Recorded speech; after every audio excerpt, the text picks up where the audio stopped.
Assalamualaikum warahmatullahi wabarakatuh. Halo adik-adik, hari ini kita akan belajar tematik kelas 3 tema 1 pertumbuhan dan perkembangan makhluk hidup. Subtema 1 ciri-ciri makhluk hidup, pembelajaran kedua.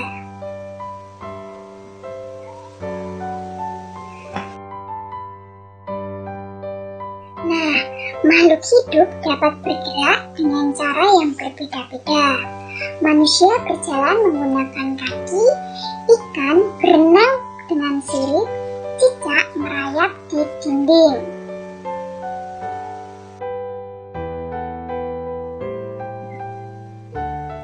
Nah, di sini Kak Puput ada contoh. Misalnya di sini ada ikan, alat geraknya yaitu sirip dan ekor, fungsinya untuk berenang di air.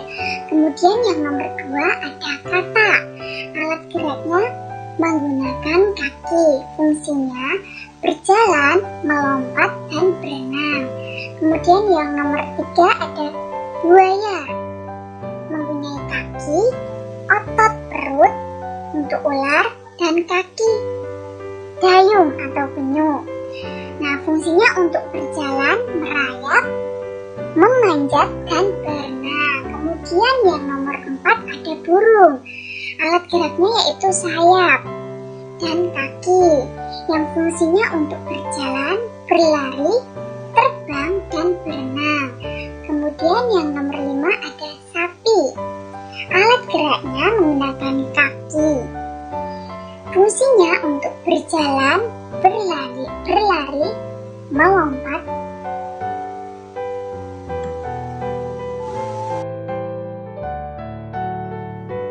Kita lanjut ya adik-adik. Nah, apakah tumbuhan juga bergerak? Nah, kira-kira tumbuhan bergerak atau tidak ya adik-adik?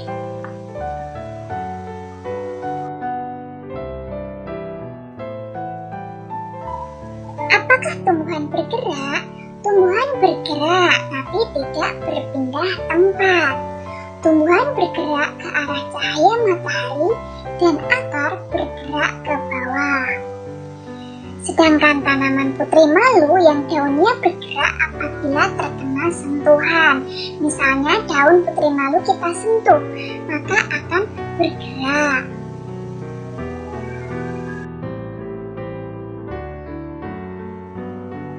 Makhluk hidup dapat bernafas. Alat pernafasan makhluk hidup berbeda-beda.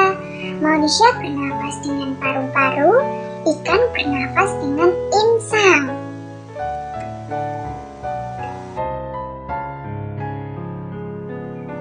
Nah, apakah tumbuhan bernafas adik-adik? Nah, dan apakah nama alat pernafasan pada tumbuhan? Ayo kita tebak. Ya, tumbuhan melakukan pernafasan untuk mereka mengeluarkan karbon dioksida dan menyerap oksigen dari udara di sekitarnya. Udara masuk melalui mulut daun atau yang biasanya disebut stomata, kemudian batang dan akar.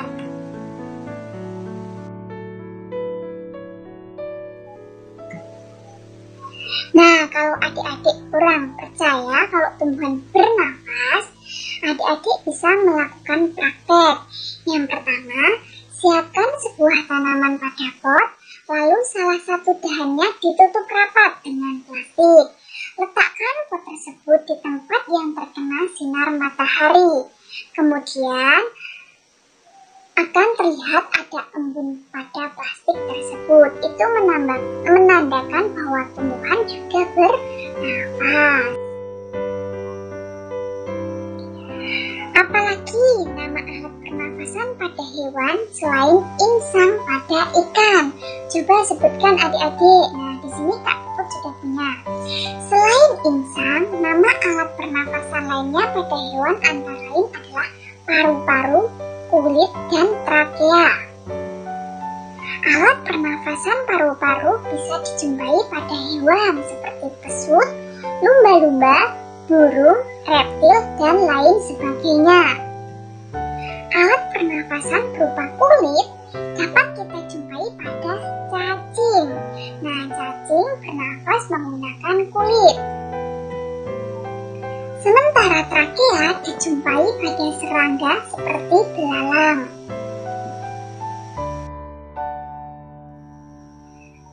Makhluk hidup dapat tumbuh dan berkembang. Tumbuh artinya bertambah ukuran tinggi dan beratnya.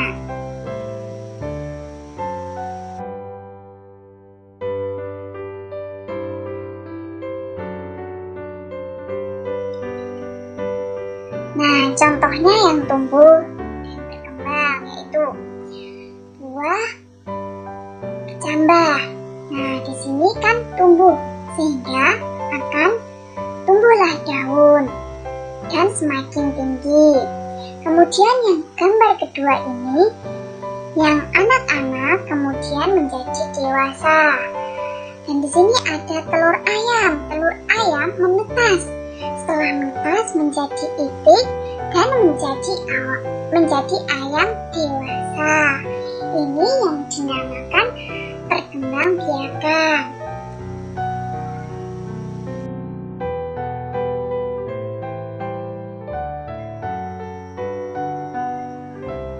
Makhluk hidup dapat berkembang biak. Cara berkembang biak makhluk hidup berbeda adik-adik. Ada yang berkembang biak dengan cara melahirkan, ada juga yang berkembang biak dengan cara bertelur. Nah, yang nomor 1 itu ovipar yang artinya bertelur. Ovipar berasal dari kata ovum yang artinya telur. Bertelur dilakukan oleh hewan seperti unggas, reptil, dan ikan. Dalam proses pembuahannya terdapat 2 jenis pembuahan, yaitu secara internal dan eksternal. Contohnya hewan yang bertelur, ayam, bebek, penyu, dan burung. Kemudian yang nomor 2, vivipar atau beranak. Hewan yang berkembang biak secara vivipar biasa disebut dengan hewan mamalia atau menyusui. Embrio akan tumbuh dan berkembang di dalam rahim hewan betina sehingga induk hewan akan mengandung selama beberapa bulan. Contoh hewan yang melakukan perkembangbiakan secara vivipar atau beranak: anjing, kucing, kambing, sapi, dan kelinci. Nah, yang ketiga, ovovivipar, bertelur dan beranak. Perkembangbiakan ovovivipar merupakan kombinasi dari ovipar dan vivipar. Adapun pembuahannya terjadi di dalam tubuh induk hewan. Saat berada di dalam tubuh induknya, telur itu berkembang hingga menjadi hewan baru. Setelah menetas, calon anak tersebut akan dilahirkan keluar dari tubuh induk hewan. Contoh, hewan ovovivipar adalah ikan hiu, buaya, kadal, dan beberapa jenis ular. Nah, ternyata ular itu bertelur dan beranak ya adik-adik.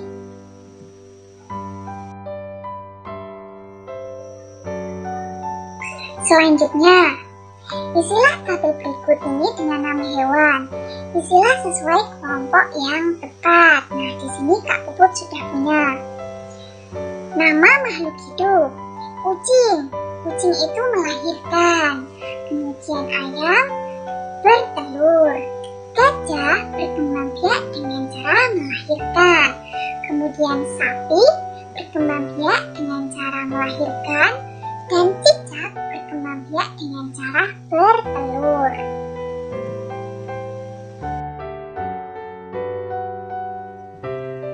Nah, lihatlah gambar-gambar berikut ini. Makhluk hidup memerlukan makanan dan air. Manusia memerlukan tumbuhan dan hewan untuk makanan. Sebagian hewan juga memerlukan tumbuhan untuk makanan.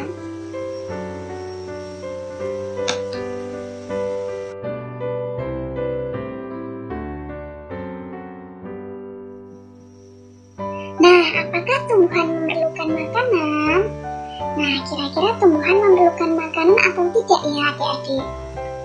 Ya, tentu saja tumbuhan juga perlu makanan dan air. Tumbuhan dapat membuat makanannya sendiri. Makanan yang dihasilkan merupakan bahan makanan untuk hewan dan manusia. Oleh karena itu, tumbuhan disebut penghasil makanan atau produsen.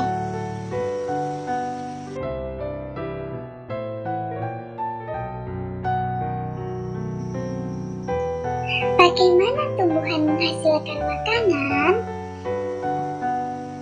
Nah, tumbuhan menghasilkan makanan dengan cara fotosintesis. Proses pengolahan makanan pada tumbuhan disebut fotosintesis. Bahan untuk membuat makanan adalah air dan karbon dioksida. Bahan-bahan diperoleh dari dalam tanah. Pengambilannya diserap tumbuhan melalui akar, sedangkan karbon dioksida diperoleh melalui mulut daun atau stomata dan lubang kecil pada batang lentisel. Fotosintesis hanya terjadi pada tumbuhan yang berdaun hijau saja. Hal ini karena daun tersebut memiliki klorofil atau zat hijau daun. Klorofil diperlukan untuk proses pembuahan makanan. Klorofil bertugas mengikuti cahaya.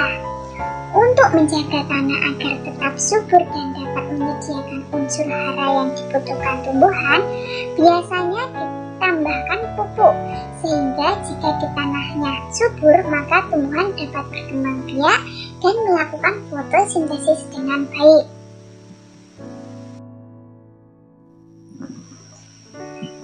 Makhluk hidup peka terhadap rangsang. Kepekaan makhluk hidup terhadap rangsang berbeda-beda.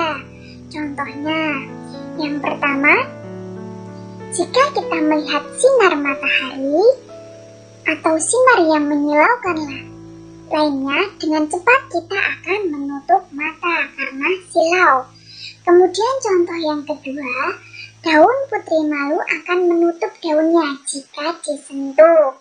Kemudian yang ketiga, landak dan kaki seribu akan menggulung badannya jika disentuh.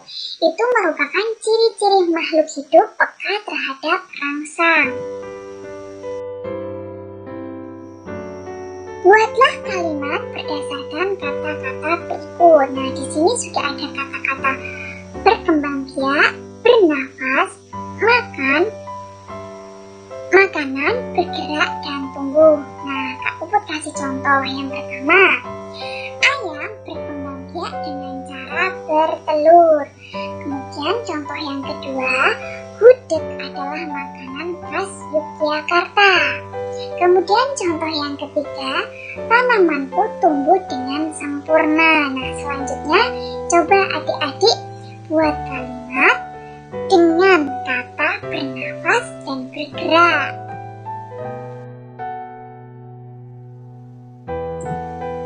Manusia adalah makhluk hidup yang paling sempurna. Manusia dapat melakukan gerak dengan bermacam-macam cara. Nah, coba adik lakukan gerakan berikut ini. Yang pertama, berjalan ke samping kiri. Kemudian yang kedua, berjalan ke samping kanan. Yang ketiga, berjalan ke depan. Yang keempat, berjalan ke belakang. Yang kelima, berlari ke depan. Yang keenam, berlari ke belakang. Yang ketujuh, berlari ke samping kanan. Dan yang kedelapan, berlari ke samping kiri. Kemudian yang kesembilan, berlari belok-belok dan membentuk lingkaran. Lalu cobalah melakukan gerakan gabungan antara jalan dan berlari seperti gambar berikut ini. Buatlah kelompok yang terdiri atas 5 siswa. Ikuti tahapan kegiatan seperti berikut ini. Nah, yang pertama adik-adik, buatlah kelompok yang terdiri dari 5 siswa. Kemudian buatlah barisan di depan garis awal. Yang nomor 2, kegiatan pertama adalah berjalan maju dari garis start menuju garis finish. Yang ketiga, siswa berjalan mundur dari garis finish kembali menuju garis start. Yang keempat, kegiatan kedua adalah berlari maju dari garis start menuju garis finish. Kemudian dilanjutkan dengan berlari mundur dari garis finish menuju garis start.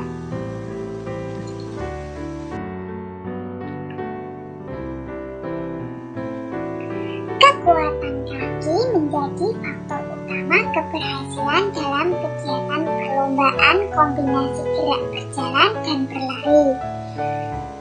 Dalam setiap perlombaan selalu ada yang menang dan kalah. Pemenang harus bersyukur dan tidak boleh sombong. Sebaliknya, yang kalah tidak boleh berkecil hati dan harus terus berusaha agar menjadi pemenang.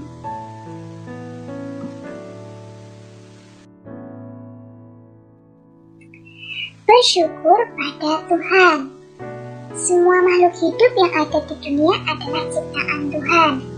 Keragaman cara bergerak makhluk hidup juga karena kekuasaan Tuhan. Semua itu adalah karunia Tuhan yang harus disyukuri. Menjaga kesehatan tubuh merupakan salah satu cara mensyukuri karunia Tuhan. Menghargai kemampuan teman yang lain juga merupakan bagian dari sikap syukur kepada Tuhan. Bersyukur kepada Tuhan termasuk pengamalan sila pertama Pancasila.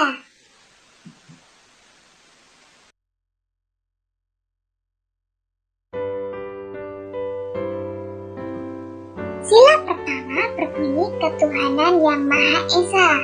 Lambang sila pertama adalah bintang adik-adik. Nah, lambang ini menunjukkan bahwa bangsa Indonesia menyatakan kepercayaan dan ketakwaan terhadap Tuhan yang Maha Esa. Taat terhadap perintah Tuhan dilaksanakan dengan selalu menjalankan perintah Tuhan dengan baik. Selain itu juga harus saling menghargai kepercayaan orang lain. Bersyukur adalah berterima kasih dengan semua yang diberikan Tuhan.